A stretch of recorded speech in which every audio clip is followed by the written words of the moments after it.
കേരളത്തിൻ്റെ മനസാക്ഷിയെ വേദനിപ്പിച്ച ഒരു മരണമായിരുന്നു കണ്ണൂരിലെ ADM ആയിരുന്ന നവീൻ ബാബുവിൻ്റേത്.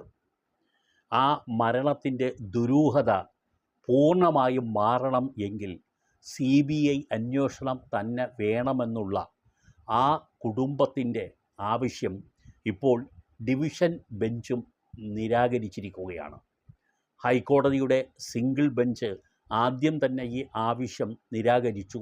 തുടർന്ന് മഞ്ജുഷ, നവീൻ ബാബുവിൻ്റെ ഭാര്യ, ഡിവിഷൻ ബെഞ്ചിനെ സമീപിച്ചെങ്കിലും ഡിവിഷൻ ബെഞ്ചും ഇപ്പോൾ ഇക്കാര്യം നിരസിച്ചിരിക്കുകയാണ്.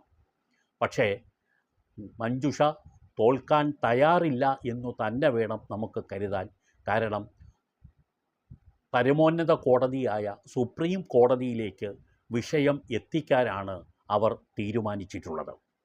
സുപ്രീം കോടതി ഇക്കാര്യത്തിൽ എടുക്കപ്പെടുന്ന തീരുമാനം അന്തിമം ആയിരിക്കും എന്നാണ് നമുക്ക് പറയാൻ കഴിയുക. CBI അന്വേഷണം ആവശ്യപ്പെട്ടുകൊണ്ടുള്ള ഹർജി ഇപ്പോൾ തള്ളിക്കളഞ്ഞിട്ടുണ്ടെങ്കിലും അതിലേക്ക് വന്നിട്ടുള്ള ചില നിഗമനങ്ങൾ നമുക്ക് ഒന്ന് മനസ്സിലാക്കുന്നത് നന്നായിരിക്കും. അപ്പീലിൽ പ്രധാനമായും പോയിൻ്റ് ചെയ്തിട്ടുള്ള കാര്യങ്ങളിൽ ആദ്യത്തേത് മരണം പോലീസിൽ അറിയിക്കാൻ വൈകി എന്നുള്ളതാണ്.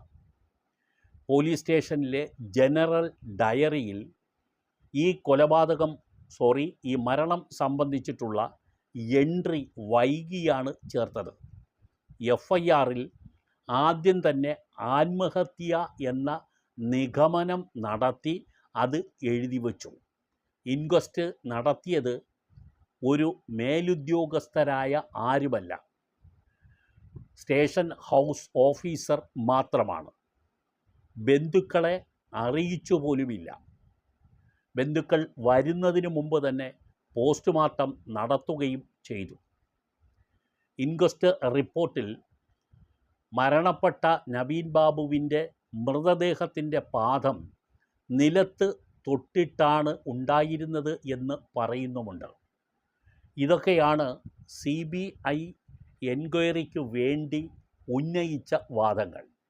കൂടാതെ ഈ വിഷയത്തിൽ ഇടപെട്ടിട്ടുള്ള ജില്ലാ പഞ്ചായത്ത് മുൻ പ്രസിഡൻറ്റ് പ്രധാനപ്പെട്ട ഭരണകക്ഷിയിലെ ഒരു മുതിർന്ന നേതാവാണെന്നും അതുകൊണ്ട് അവരുടെ സ്വാധീനം ഈ സംസ്ഥാന പോലീസിൽ ഉണ്ടാകാൻ സാധ്യത ഉണ്ട് എന്നുള്ളത് കൊണ്ടും ഈ സംസ്ഥാനത്തിന് പുറത്തുള്ള ഒരു ഏജൻസി തന്നെ അന്വേഷണം ഏറ്റെടുക്കണം എന്നും ഹർജിയിൽ പറഞ്ഞിരുന്നു, അപ്പീൽ ഹർജിയിൽ പറഞ്ഞിരുന്നു.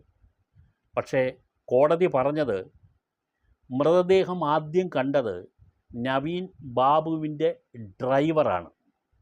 അദ്ദേഹം ഈ വിവരം റിപ്പോർട്ട് ചെയ്യാൻ താമസിപ്പിച്ചത് ഒരുപക്ഷെ ഈ മരണം കണ്ട ഞെട്ടൽ ഉണ്ടായതുകൊണ്ടായിരിക്കാം. അത് സ്വാഭാവികമാണ്. ജനറൽ ഡയറിയിൽ എൻട്രി ചെയ്യുന്നത് വൈകി എന്നുള്ളത് ഒരു പ്രധാനപ്പെട്ട കാര്യമൊന്നും അല്ല. സ്റ്റേഷൻ ഹൗസ് ഓഫീസർക്ക് ഇൻക്വസ്റ്റ് നടത്താൻ അനുമതിയില്ല എന്നതും നിയമപരമായി വാദിക്കാൻ കഴിയുന്നതല്ല.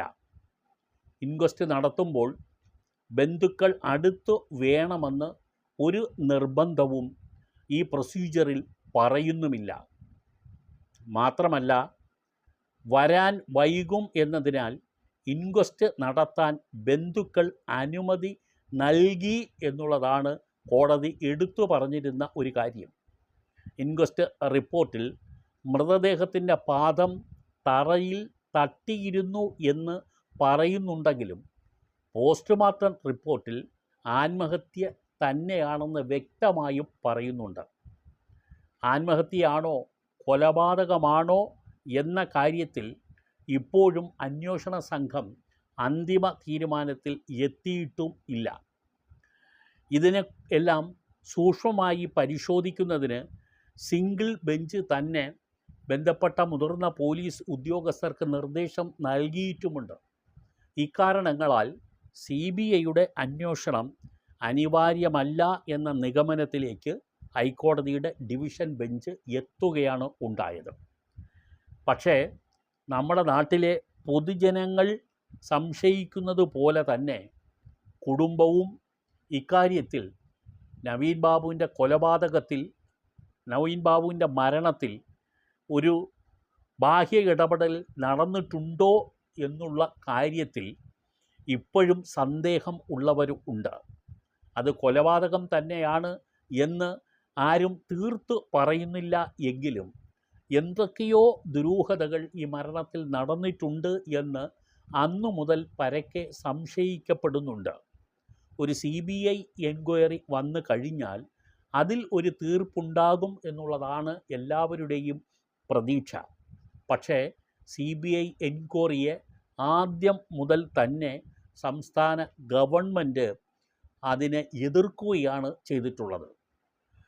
അത് സിംഗിൾ ബെഞ്ചിൻ്റെ മുമ്പിലായാലും ഡിവിഷൻ ബെഞ്ചിൻ്റെ മുമ്പിലായാലും വിശദമായ വാദമുഖങ്ങൾ നിരത്തി തന്നെ ഗവൺമെൻറ് അതിനെതിരെ ഉള്ള പ്രതിഷേധം അറിയിച്ചിട്ടും ഉണ്ടായിരുന്നു. ഇപ്പോൾ ഡിവിഷൻ ബെഞ്ചും ഇത് സ്ഥിതി വെച്ച സ്ഥിതിക്ക് ഇനി സുപ്രീം കോടതിയുടെ ഇടപെടൽ മാത്രമേ വരാനുള്ളൂ. മഞ്ജുഷയും കുടുംബവും അതിന് തന്നെ പോകുന്നു എന്നുള്ളതാണ് വാർത്തകളിൽ മനസ്സിലാക്കാൻ കഴിയുന്നത്. കേരളം യഥാർത്ഥത്തിൽ ഇപ്പോഴും മഞ്ജുഷയുടെയും കുടുംബത്തിൻ്റെയും കൂടെ തന്നെയാണ്. ആ കുടുംബത്തിൻ്റെ നീതി കിട്ടണം എന്ന് തന്നെയാണ് എല്ലാവരും ആഗ്രഹിക്കുന്നത്.